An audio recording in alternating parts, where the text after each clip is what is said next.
পাঁচটাকৈ যে সমষ্টি প্ৰথম পৰ্যায়ৰ যে ভোট গ্ৰহণ ইতিমধ্যে আৰম্ভ হৈছে আৰু সুকলমে চলি আছে 5 বজাৰ পৰা আমি ৰাজ্যৰ মাজত ভোটাৰৰ মাজত আমি আগ্ৰহ দেখিছোঁ 5 বজাৰ পৰা ভোট কেন্দ্ৰত শাৰী পাতিছে আৰু 7 বজালৈকে সম্পূৰ্ণ 2 ঘণ্টা সময় ধৰি অপেক্ষা কৰি সুকলমে ভোট সাব্যস্ত কৰিছে আৰু লখিমপুৰ যোৰহাট কাজিৰঙা ডিব্ৰুগড় আৰু যে শোণিতপুৰ এই পাঁচটা সমষ্টি এই পাঁচটা সমষ্টিত এই মুহূৰ্তলৈকে অতি শান্তিপূৰ্ণভাৱে আৰু অতি শৃংখলাবদ্ধভাৱে ভোট সাব্যস্ত চলি আছে আৰু প্ৰতিটো ভোট কেন্দ্ৰত যথেষ্ট ভিৰ পৰিলক্ষিত হৈছে এয়া হৈছে প্ৰথম পৰ্যায়ৰ ভোট গ্ৰহণৰ অন্যতম আকৰ্ষণীয় দিশ অন্যতম তাৎপৰ্যপূৰ্ণ দিশ যে পুৱা 5 বজাৰ পৰা ভোট কেন্দ্ৰসমূহত শাৰী পতা দেখিবলৈ পোৱা গৈছে যিটো পূৰ্বতে কেতিয়াও আমি দেখিবলৈ পোৱা নাছিলোঁ এটো অভূতপূৰ্ব আৰু বিশেষকৈ উজনি অসমৰ আৰু উত্তৰ অসমৰ যে ভোট কেন্দ্ৰসমূহত পুৱাৰ লগত যথেষ্ট খেৰেঙা হয় উপস্থিতি কিন্তু এইবাৰ দেখিবলৈ পোৱা গৈছে তাৰ ওলোটা দৃশ্য পুৱাৰে পৰা 5 বজাৰ পৰা মানুহে ঘৰৰ পৰা ওলাই 6 বজাৰ পৰা শাৰী পাতিছে আৰু 7 বজালৈকে সম্পূৰ্ণ অপেক্ষা কৰি ভোট সাব্যস্ত কৰিছে ভোটাৰৰ মাজত এই আগ্ৰহ অত্যন্ত তাৎপৰ্যপূৰ্ণ যে কিহৰ আকৰ্ষণত কিহৰ বাবে কিহৰ কাৰণত মানুহে পুৱাৰে পৰা আহি এইদৰে দলে বলে ভোট সাব্যস্ত কৰিছে সেয়া হৈছে এই মুহূৰ্তৰ বাবে অত্যন্ত আকৰ্ষণীয় এক দিশ আমি এবাৰ যাম মাজুলীলৈ মাজুলীত আছে আমাৰ সাংবাদিক ৰঞ্জন আপোনাৰ কাষলৈ আহিছোঁ আপুনি নিশ্চয় ভোট সাব্যস্ত কৰিছে আৰু ভোটাৰৰ মাজতো যথেষ্ট আগ্ৰহ আমি দেখিবলৈ পাইছোঁ 5 বজাৰ পৰা ওলাই আহিছে 6 বজাৰ পৰা শাৰী পাতিছে ভোটাৰৰ মাজৰ এই আকৰ্ষণ অত্যন্ত আকৰ্ষণীয় তাৎপৰ্যপূৰ্ণ আৰু ৰাজনীতিবিদসকলৰ কাৰণে আৰু বিশেষকৈ ৰাজনৈতিক ভাষ্যকাৰ বা বুদ্ধিজীৱীৰ বাবে এটা আলোচ্য বিষয় হ'ব বা চিন্তনীয় বিষয় হ'ব যে এই আগ্ৰহ এই মুহূৰ্তত অত্যন্ত আকৰ্ষণীয় প্ৰথম পৰ্যায়ৰ ভোট গ্ৰহণ কেন্দ্ৰ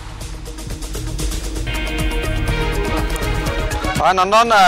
ফৰকাল বতৰ আৰু পুৱাৰ পৰা ৰাইজৰ মাজত যে উৎসাহ দেখিবলৈ পোৱা গৈছে প্ৰতিটো ভোট কেন্দ্ৰত দীঘলীয়া শাৰী আমি দেখিবলৈ পাইছোঁ আৰু মাজুলী যেহেতু প্ৰথমবাৰৰ বাবে যোৰহাট লোকসভা সমষ্টিত এইবাৰ তেওঁলোকে ভোট প্ৰদান কৰিব আৰু এই মুহূৰ্তত পৰিৱেশ মই দেখুৱাইছোঁ ভোট কেন্দ্ৰৰ পৰিৱেশ প্ৰতিটো ভোট কেন্দ্ৰত দীঘলীয়া শাৰী আমি দেখিবলৈ পাইছোঁ আৰু ইতিমধ্যে মাজুলীৰ বিধায়ক ভুৱন গামে আহি ইয়াত ভোট প্ৰদান কৰিছে ভুৱন গামৰ আমি প্ৰতিক্ৰিয়া ল'ম আৰু তাৰ লগতে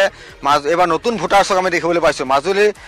যে বিধানসভা সমষ্টি আছিলে এই আঠিয়াগুৰি ভোট কেন্দ্ৰত আমি উপস্থিত আছোঁ এই আঠিয়াগুৰি ভোট কেন্দ্ৰত মাজুলীৰ বিধায়ক ভুৱন গামে তেওঁ ভোটদান সাব্যস্ত কৰিছে আৰু ভোটাধিকাৰ সাব্যস্ত কৰি ভুৱন গাম বাহিৰলৈ ওলাই আহিব আৰু আমি এই মুহূৰ্তত তেওঁৰ প্ৰতিক্ৰিয়া ল'বলৈ চেষ্টা কৰিম কিন্তু এই মুহূৰ্তত প্ৰতিটো ভোট কেন্দ্ৰৰ পৰিৱেশ নন্দন মই দেখুৱাব বিচাৰিছোঁ নতুন ভোটাৰ আছে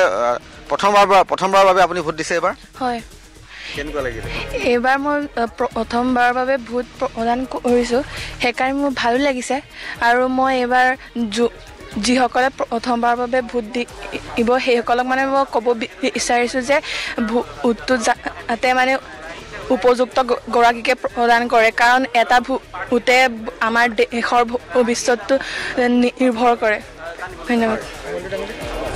ভোট দিলা তোমাৰ মাজুলী বিধায়ক ভুৱন গাম আছে ভুৱন গামৰ মই প্ৰতিক্ৰিয়া ল'ম আৰু তেওঁ ইতিমধ্যে ভোটাধিকাৰ সাব্যস্ত কৰিছে আপুনি ভোটাধিকাৰ সাব্যস্ত কৰিছে আৰু মই আপোনাৰ প্ৰতিক্ৰিয়া জানিব বিচাৰিম প্ৰথমে